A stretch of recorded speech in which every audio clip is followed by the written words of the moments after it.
प्यारे बच्चों, क्लास 10 आज हम कक्षा 10 विज्ञान अध्याय 8 जीव जनन कैसे करते हैं।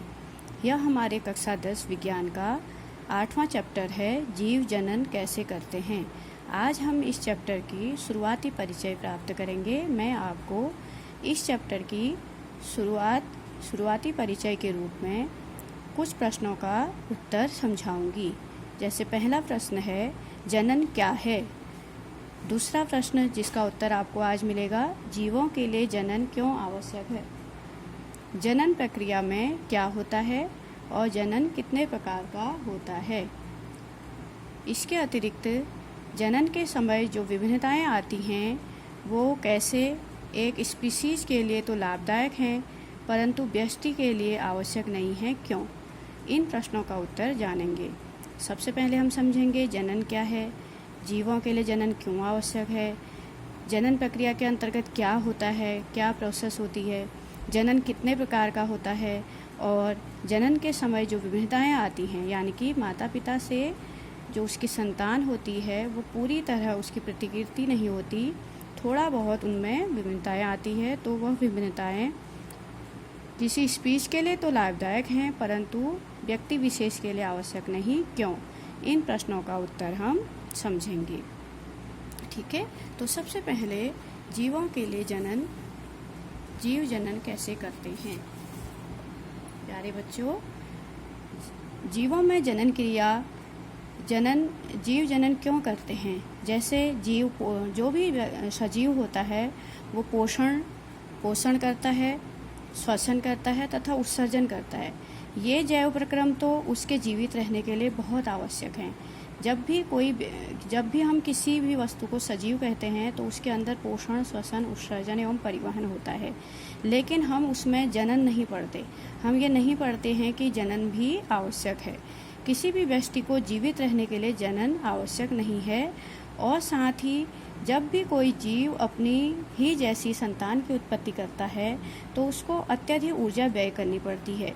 फिर भी वह जनन क्यों करता है, क्यों आवश्यक है, हम यह जानेंगे।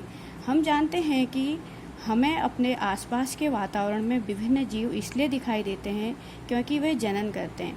यदि आप कल्पना कीजिए कि यदि मनुष्य दुनिया में एक ही होता तो हमें कैसे पता चलता है कि मनुष्य नाम का जीव भी कभी हुआ था, क्योंकि वह एक ही होता और अगर उसकी मृत्यु हो जाती और उसकी संतान नहीं होती तो हम आज पूरी मानव जाति मनुष्य की समष्टि को नहीं देखते।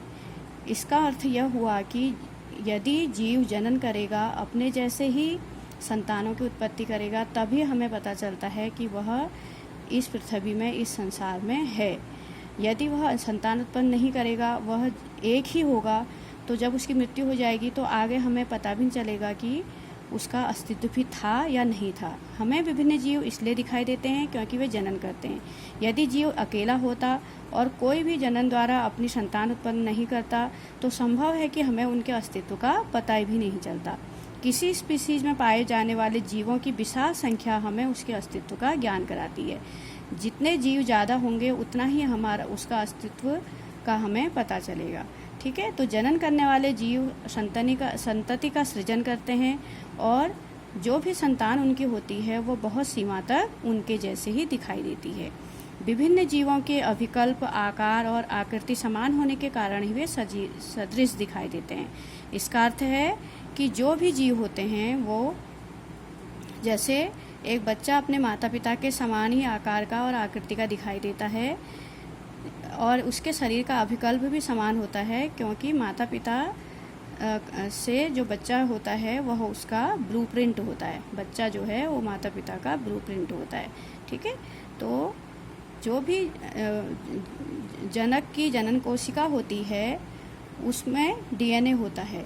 जनन की मूल घटना डीएनए की प्रतिकृति बनाना है। डीएनए की प्रतिकृति बनाने के लिए कोशिकाएं विभिन्न रासायनिक क्रियाओं का उपयोग करती हैं। ठीक है, जब भी कोई डीएनए प्रतिकृति बनती है, कहने का अर्थ है जब भी एक जनन कोशिका से दूसरी कोशिका बनती है तो डीएनए की प्रतिकृति बनने के साथ साथ दूसरी कोशिकीय संरचनाओं का सृजन भी होता है। डीएनए क्या होता है?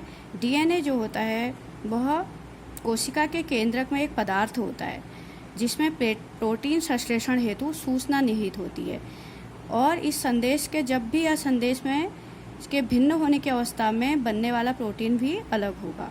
तो डीएनए जो होता है वह इसका पूरा नाम है डीऑक्सीराइबोन्यूक्लिक अम्ल। यह कोशिका के केंद्रक में पाया जाने वाला गुणसूत्रों में पाया जाता है। कोशिका के केंद्रक में पाए जाने वाले गुणसूत्रों में डीएनए नाम का एक पदार्थ होता है जिसमें आनुवांशिक गुणों का संदेश होता है और यह जनक पीढ़ी से संतति पीढ़ी में जाता है। जब भी कोई जनक पीढ़ी यानी माता पिता अपने संतान को उत्पन्न करते हैं तो उस समय उनकी जनन कोशिका में डीएनए नाम का एक पदार्थ होता है और उसी डीएनए की प्रतिकृति बनने के साथ साथ दूसरी कोशिकीय संरचनाओं का भी सृजन होता है। इसके बाद डीएनए की प्रतिकृतियां अलग हो जाती हैं और एक कोशिका विभाजित होकर दो कोशिका बनाती है, यानी कि माता पिता की जनन कोशिका से संतान की कोशिका बनती है। ठीक है, तो जैसे फोटोस्टेट होती है, एक पेज का जब हम फोटोस्टेट करते हैं तो वह दूसरा पेज बिल्कुल सेम वैसा ही निकलता है, लेकिन संतान माता पिता की पूरी तरह फोटोस्टेट नहीं होता। आप देखते होंगे कि संतान में कुछ विभिन्नताएं होती हैं, रंग, रूप, आकृति, अभिकल्प, इन सब में विभिन्नताएं होती हैं, क्योंकि जब भी डीएनए प्रतिकृति बनती है यानी कि माता पिता की जनन कोशिका से बच्चे की कोशिका बनती है तो उस प्रक्रिया में कुछ विभिन्नताएं भी आती हैं, यानी कि कुछ अंतर भी आ जाते हैं। तो जो भी डीएनए प्रतिकृति बनती है वह आपस में बहुत समानता लिए भी होती है, लेकिन अपने मौलिक डीएनए के समरूप नहीं होती। ठीक है, कभी कभी कुछ विभिन्नताएं इतनी उग्र हो जाती हैं, जैसे आपने कभी सुना होगा कि 2 सिर वाला बच्चा हो गया या 2 हाथों वाला बच्चा हो गया, ऐसा भी आपने कई बार सुना होगा।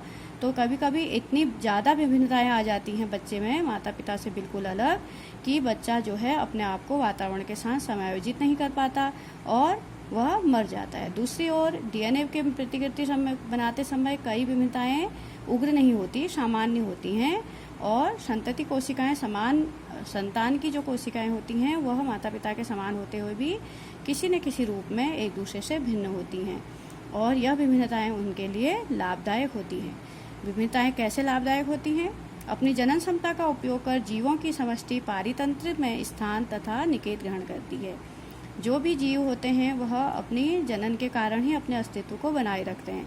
जनन के दौरान डीएनए प्रतिकृति का अविरोध जीव के शारीरिक संरचना एवं डिजाइन के लिए अत्यंत महत्वपूर्ण है, जो उसे विशिष्ट निकेत के योग्य बनाती है। अतः किसी प्रजाति की समष्टि में के स्थायित्व का संबंध जनन से है। कोई भी प्रजाति वातावरण में या कोई भी स्पीसीज वातावरण में तभी तक स्थायित्व रख सकती है जब तक कि वो जनन करती है। जब कोई भी समष्टि जनन करना बंद कर देगी तो वह उसका अस्तित्व उस वातावरण से हमेशा के लिए समाप्त हो जाएगा। तो किसी भी वातावरण में कई बार ऐसे परिवर्तन भी आते हैं जो जीवों के नियंत्रण से बाहर होते हैं। जैसे कई बार पृथ्वी का तापमान बहुत अधिक बढ़ जाता है। तो अभी जब मैंने आपको बताया था कि संतान जो होती है वो माता पिता की बिल्कुल फोटोस्टेट नहीं होती, उसमें कुछ विभिन्नताएं आती हैं। कभी कभी विभिन्नताएं बहुत ख़राब भी होती हैं तो संतान उसको समायोजित नहीं कर पाती और उसकी मृत्यु हो जाती। लेकिन कभी कभी विभिन्नताएं बहुत लाभदायक होती हैं, क्योंकि वातावरण में हमेशा कुछ ऐसे परिवर्तन आते रहते हैं जो मनुष्य के हाथ में नहीं है। जैसे पृथ्वी का तापमान बहुत अधिक बढ़ जाता है कई बार, और कई बार समुद्र का जल स्तर बहुत बढ़ जाता है। इसकी वजह से क्या होगा कि जैसे पृथ्वी का तापमान, आपने सुना होगा कि डायनासोर जो पूरी तरह खत्म हो गए, उसका कारण यही था कि पृथ्वी पर एक उल्कापिंड टकराया था। तो ऐसी घटनाएं जो हमारे हाथ में नहीं होती वातावरण में बहुत परिवर्तन लाती हैं। ऐसे समय में डीएनए प्रतिकृति बनाते समय जो विभिन्नताएं आती हैं, यदि वह अनुकूल होंगी तो समष्टि अपने आप को जीवित रह पाएगी। एक समष्टि अपने निकेत के अनुकूल है या निकेत में कुछ उग्र परिवर्तन आते हैं तो ऐसी अवस्था में समष्टि का समूल विनाश भी संभव है। जैसे पृथ्वी पर उल्कापिंड टकराने से डायनासोर का पूरा विनाश हो गया था। ऐसा भी कभी हो जाता है कि वातावरण में कुछ ऐसे उग्र परिवर्तन आ जाते हैं कि कोई समष्टि अपने आप को उसमें जीवित नहीं रख पाती। परंतु यदि समष्टि के जीवों में अच्छी विभिन्नताएं हैं तो और उनके जीवित रहने की संभावना होगी। यदि शीतोष्ण जल में पाए जाने वाले जीवाणुओं की कोई समष्टि है तो ग्लोबल वार्मिंग के कारण जल का तापमान जब बढ़ेगा तो जो जीवाणु गर्मी सहन नहीं कर पाएंगे वो मर जाएंगे, और जो अधिक गर्मी सहन करने वाले होंगे वो जीवित रहेंगे और वृद्धि करेंगे। अतः जो भी भिन्नताएं होती हैं वो स्पीसीज की उत्तरजीविता को बनाए रखने में सहायक होती हैं। ठीक है, तो इसका निचोड़ जो हमने पढ़ा है वह है हमारा आज का चैप्टर विज्ञान अध्याय 8 जीव जनन कैसे करते हैं। इसमें कुछ प्रश्न हैं जिनका उत्तर मैंने आपको अभी बताया कि जनन क्या है, जीवों के लिए जनन क्यों आवश्यक है, जनन प्रक्रिया के अंतर्गत क्या होता है, यह कितने प्रकार का होता है, और जनन की प्रक्रिया के दौरान माता पिता से संतान में जो विभिन्नताएं आती हैं, संतान और माता पिता में जो विभिन्नताएं होती हैं वो क्या उसके लिए लाभदायक हैं या नहीं। इन प्रश्नों का उत्तर हम एक बार फिर से समझेंगे। सबसे पहले जनन क्या है। जनन यानी रिप्रोडक्शन। रिप्रोडक्शन मतलब जनन क्या है, जनन द्वारा कोई जीव अपने ही सदृश किसी दूसरे जीव को जन्म देकर अपनी जाति की वृद्धि करता है। जन्म देने की इस क्रिया को जनन कहते हैं। ठीक है, माता पिता संतान को जन्म देते हैं, इस प्रक्रिया को जनन कहते हैं। जनन क्या है, जनन द्वारा कोई जीव अपने ही सदृश किसी दूसरे जीव को जन्म देकर अपनी जाति की वृद्धि करता है। जन्म देने की इस क्रिया को जनन कहते हैं। जनन सभी सजीवों की विशेषता है। जितने भी सजीव इस दुनिया में हैं वे सभी जनन करके संतान को उत्पन्न करते हैं। अपने आधारभूत स्तर पर जनन जीव के अभिकल्प का ब्लूप्रिंट तैयार करता है। जनन जो है वह क्या है, जनन है माता पिता द्वारा संतान का ब्लूप्रिंट तैयार करना। ठीक है, जनन के प्रक्रिया अंतर्गत क्या होता है, जनन की मूल घटना डीएनए की प्रतिकृति बनाना है। जनन कोशिका में डीएनए की 2 प्रतिकृतियां बनती हैं। जो माता पिता की जनन कोशिका होती है उसमें डीएनए की 2 प्रतिकृतियां बनती हैं। जनन के समय डीएनए प्रतिकृति बनने के साथ साथ दूसरी कोशिकीय संरचनाओं का सृजन भी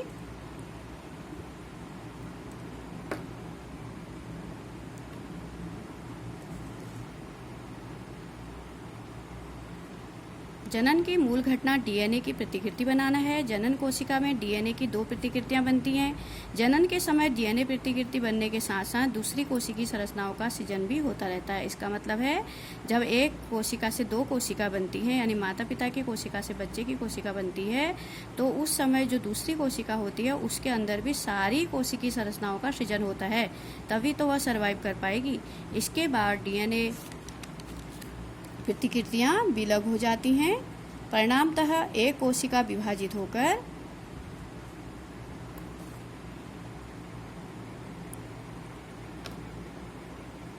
प्रतिकृतियां विलग हो जाती हैं। परिणामतः एक कोशिका विभाजित होकर 2 कोशिका बनती है यानी माता पिता की जन्म कोशिका से बच्चे की कोशिका बनती है।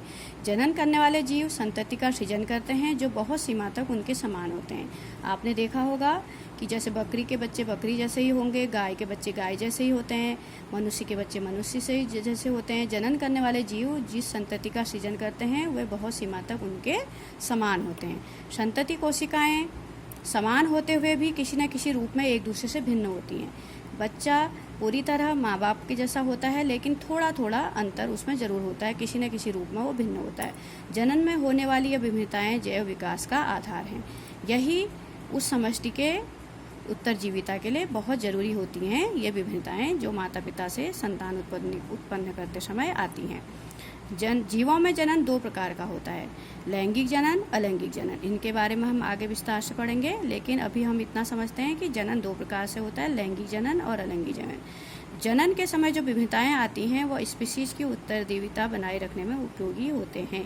अभी मैंने जैसे बताया था आपको कि अगर ग्लोबल वार्मिंग से पृथ्वी का टेम्परेचर बहुत अधिक बढ़ जाएगा तो ऐसे समय में वही जीव जिंदा रहेंगे जिनमें ज़्यादा गर्मी सहन करने वाली विभिन्नताएं आ चुकी होगी। यदि नहीं आएगी तो वह पूरी तरह नष्ट हो जाएंगी। तो विभिन्नताएं जो होती हैं वो स्पीशीज की उत्तरजीविता बनाए रखने में उपयोगी होती हैं। ठीक है, उसके बाद है अपनी जनन क्षमता का उपयोग कर जीवों की समष्टि पारितंत्र में स्थान ग्रहण करती है।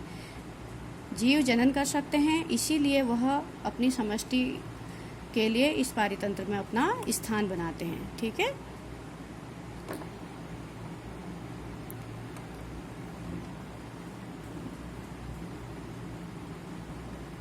जीवों की शारीरिक संरचना एवं डिजाइन ही जीव को विशिष्ट स्थान के योग्य बनाते हैं। कोई भी जीव हो उसकी शारीरिक संरचना, उसका डिजाइन ही उस जीव का उस पूरी समष्टि में, उस वातावरण में उसका स्थान बनाता है। जैसे बाघ है, शेर है, बंदर है, ठीक है। तो हर एक की शारीरिक संरचना और उसका डिजाइन उस जीव को एक विशिष्ट स्थान देता है। यदि जीव जनन द्वारा अपने समान व्यष्टि उत्पन्न ना करे, यदि जीव जनन द्वारा अपने ही समान बच्चे पैदा न करे, तो हमें उनके अस्तित्व के बारे में पता ही नहीं चलेगा। जैसे मैंने आपको अभी बताया था कि हमें कभी पता ही नहीं चलेगा। अगर एक ही जीव होगा और वह मर जाएगा, अपने समान अपने बच्चे पैदा नहीं करेगा, जनन द्वारा अपनी संतान उत्पन्न नहीं करेगा, तो हमें पता ही नहीं चलेगा कि उसका भी कहीं अस्तित्व था। जनन द्वारा ही अपने अस्तित्व को जीव बनाए रख सकते हैं। ठीक है। उसके बाद मैंने आपको बताया था कि डीएनए, किसी भी जीव के डीएनए प्रतिकृति बनते समय बच्चे में माता पिता से कुछ विभिन्नताएं भी आती हैं।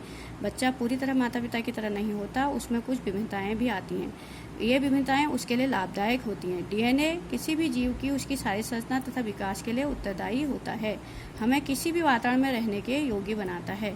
वातावरण में ऐसे बहुत से परिवर्तन होते हैं जो जीवों के नियंत्रण से बाहर होते हैं, जैसे पृथ्वी का टेम्परेचर बढ़ जाना, जल के स्तर में परिवर्तन। यदि समष्टि में जीवों में विभिन्नताएं होगी, यदि किसी समष्टि में विभिन्न प्रकार के जीव होंगे जिनमें विभिन्नताएं होगी, तो इनका विनाश नहीं होगा और इनके जीने की संभावना होगी। तो विभिन्नताएं स्पीशीज की उत्तरजीविता के लिए जरूरी हैं। तो आज हमने क्या पढ़ा? सबसे पहले जनन क्या है। जनन है माता पिता द्वारा अपने ही समान संतान उत्पन्न करना, संतानों को जन्म देना जनन है। ठीक है। जनन क्यों आवश्यक है? जनन किसी भी स्पीशीज की उत्तरजीविता के लिए जरूरी है। यदि सजीव जनन नहीं करेंगे तो हमें पता ही नहीं चलेगा कि उनका कहीं अस्तित्व भी है।